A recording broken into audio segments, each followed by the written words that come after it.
I'm here after watching the official video of the Undertaker saying that he's going to retire and he's never going to wrestle again. But you know it's the WWE. People say that they're going to retire and then they make a comeback. And especially with the Undertaker, you never know what's going to happen. The lights could go off anytime. Ding, just like that, and boom, there he is. I have always been obsessed with professional wrestlers, with WWE in general, and especially in this country, a lot of 90s kids have one common TV series. Not Game of Thrones, but WWE. It's generational in this country, and people have been watching WWE for the past 20 to 25 some years. And there'll be no 90s kid who has watched the WWE and doesn't know The Undertaker. I have always wanted to make videos on American wrestlers because their biographies are really inspirational, but I never thought I'd be making them this soon. But there has never been a better time as well. After hearing that the cowboy is gonna ride into the sunset, retiring basically, he deserves this retirement. So I thought I'd make a tribute video to The Undertaker. And in this video, you're going to find out, you're going to know some of the craziest facts about the dead man, the phenom himself. Continue watching the video. The Undertaker is one of the biggest names in pro wrestling industry. And anybody who knows The Undertaker knows about his famous streak at WrestleMania, and he's a 16-time World Heavyweight Champion. In spite of having the longest streak in WrestleMania history, Undertaker not once, he has walked into WrestleMania as a champion. He has never walked into the match with his belt, but however, he has walked out with the championship but never walked in. Another crazy stat is that for almost a decade, for almost 10 years, Undertaker never won a championship in WrestleMania. Now this comes as a surprise to a lot of people because major title changes happens during the night of WrestleMania, and it is famously said that heroes are created during such nights. But Undertaker for almost a decade, in that 21-0, never won a championship. When the Undertaker signed off with the WWE, their initial plan was to make his gimmick look like an egg. They actually planned to make the Undertaker as some weird Eggman. Oh man, I'm going to be Eggman or something like that, right? But fortunately, Vince McMahon changed his mind and he designed the actual Undertaker character. Imagine, the man is so famous because of his character, and all the memories that he has given us is because how intrigued he made us. You know, whenever as a kid, when I watched The Undertaker wrestle and all, there are like crazy bullshit stories that I heard about him. And every single 90s kid from India, like if you're from India and you're a 90s kid, you could relate to what I am saying. All that would have been gone if they made him as the Eggman instead of the Undertaker. I used to hear stories like he had like 7 lives and then he threw acid on Kane's wife. Damn! Various different things like this, and I also believed all these stories. And to sit here and realize that all of this wouldn't have happened if his actual gimmick was the Eggman. But fortunately, thank you Vince McMahon for giving us the Undertaker. Undertaker has never officially lost a match by a tap out. He has never submitted to his opponents, but we have seen him tapping out a few times, but he has never officially lost a match. In 2004, when he and Kurt Angle was in a match, he was pinning Kurt Angle and tapping at the same time, but the referee got confused what to do and he called that match as a draw. And once again in 2015, I think it was a match against Brock Lesnar, where Undertaker was seen to be tapping, but the referee did not notice it. But anyway, that match ended up with Undertaker as a winner in a very controversial fashion. Undertaker was obsessed with basketball, boxing, and mixed martial arts. Undertaker's actual name is Mark Calloway, and as a teenager, he was an excellent basketball player and wanted to pursue a career in NBA. Unfortunately, it did not work out for him. Fortunately for us, we got the Undertaker. And he has made a lot of public appearances for boxing matches and MMA matches, and he has stated in numerous number of interviews saying that if WWE didn't work out for him, if pro wrestling didn't work out for him, he would have opted a career in MMA. And his famous submission hold, the Hell's Gate, is actually adopted from MMA's triangular choke.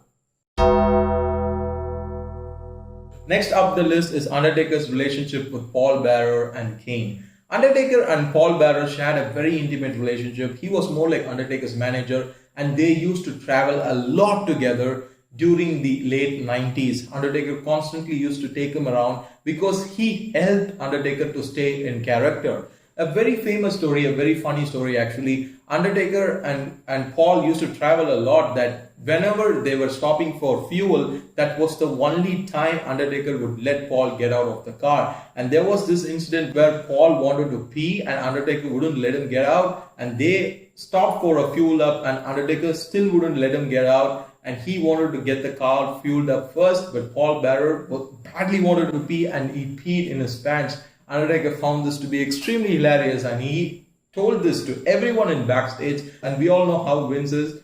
And Paul Bearer, in order to avenge this, he stuffed Undertaker's hat with a lot of cucumbers. You wonder why cucumbers? The dead man that we are talking about, the dead man from the depths of hell, actually had a phobia for cucumbers. He was scared of cucumbers for some reason. And his relationship with Kane was also very, very special. The Brothers of Destruction was one of the most dominant tag teams ever in WWE history. Undertaker and Kane has faced off for almost 184 times. And mind you, Kane has defeated The Undertaker for 21 times. I don't think there is any other wrestler who has defeated The Undertaker that many times. Next up the list is Undertaker's friendship with Vince McMahon. Undertaker and Vince McMahon are close friends, and all through his 30-year-long career, Undertaker never left Vince's side, and he never asked Vince not once to release him of his contract. Vince and Undertaker are so close, and Undertaker always did what's best for business. To attest all these statements, let me give you a very famous incident which happened between Undertaker, Vince McMahon and Kurt Angle from Kurt Angle's own book, It's True, It's True. Once when Undertaker, Kurt Angle and Vince McMahon, all of them were traveling together, Kurt Angle and Vince McMahon were kind of playing around. They kind of wrestling each other down with a loud banter. And Undertaker was quick asleep. He was sleeping and he heard all this commotion between Vince and Kurt Angle. He woke up to see that Vince was getting choked by Kurt Angle. And Undertaker immediately stood up. He thought that this was real. Something's bad happening for his boss, more than his boss, his friend. And then he went on and he put a choke on Kurt Angle. And Kurt Angle he became almost unconscious unless Vince had to break them down and tell him that Vince and Kurt were actually playing around. This shows the bond that Vince McMahon and Undertaker shared.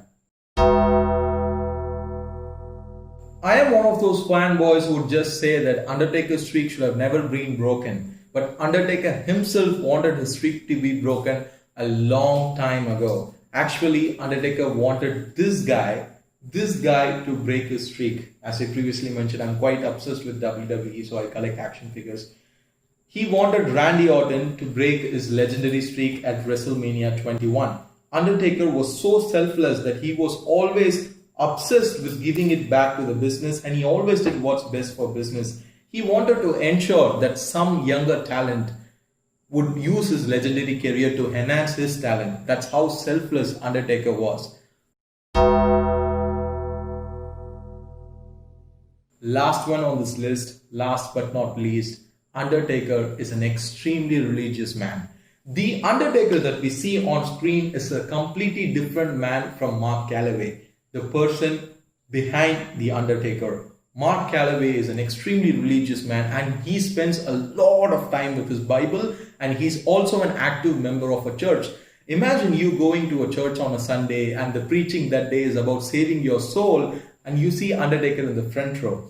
That's how crazy Mark Calaway is, the man behind The Undertaker. I actually watched the interview quite a few months back. I'll attach the link of that video down in the description below. If you're a fan of The Undertaker, you would absolutely love that video. It's actually an interview of The Undertaker, of Mark Calaway himself. And he's a very kind and a loving family man.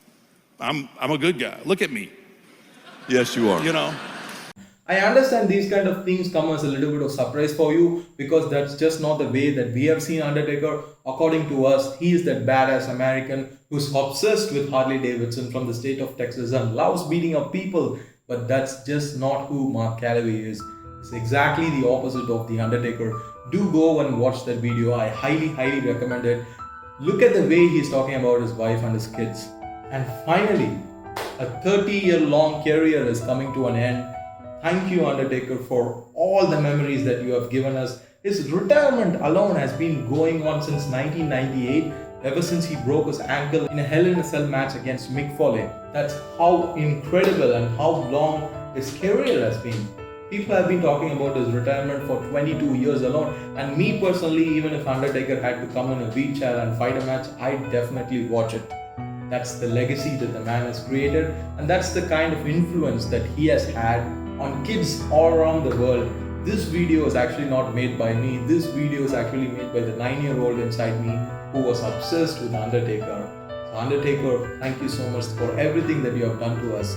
This is a tribute to the dead man and to his millions of fans. Retire in peace.